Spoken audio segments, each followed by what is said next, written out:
When you're recovering from a hit from a hurricane, you're often desperate to get back to some sense of normalcy in your home or your business.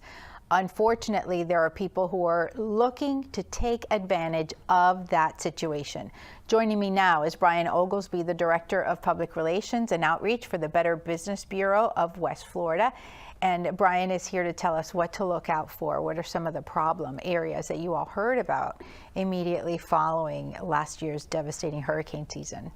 Yeah, so the biggest thing that we hear about and we warn consumers about are the unlicensed contractors, usually that come in from out of state, knocking on people's doors, claiming they can do a quick fix, make an offer to repair, but they're not licensed to do it, and they usually do not do the job right, and there's problems with their insurance companies after the work is done, or they don't even do the work at all. They take your money, leave, and never come back to start the work. So many consumers think, well, I would be able to tell if they weren't legitimate, and these folks can be pretty creative, right? Coming up with documentation and things that look like they are very legitimate. They are very creative. They'll even steal licensing from legitimate contractors in our community.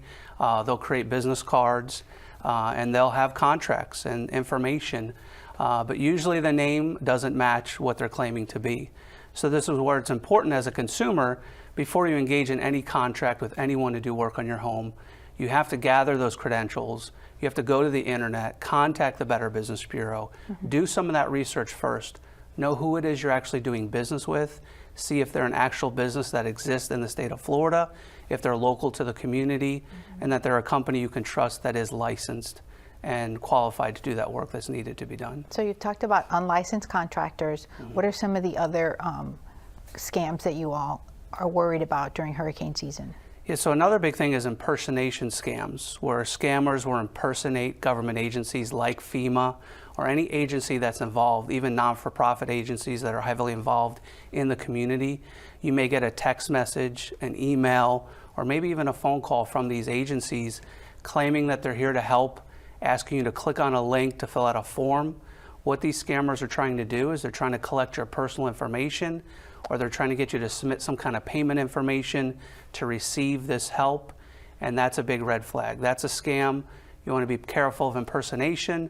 No government agency or no legitimate company is going to reach out to you, put pressure on you to provide personal data, especially ask for your social security number. That's not needed in these front-end cases. And it's important to know that these exist and to be aware of them and avoid them as well.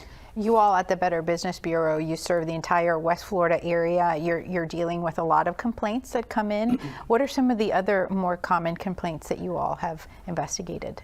Yeah, so we talked about contractor scams. These are unlicensed individuals, or usually not even a business, trying to take your money and not do the work, and that's a scam. But then you have legitimate contractors that are licensed, that are doing work in the community, and it's important to vet those and look at their track record as well.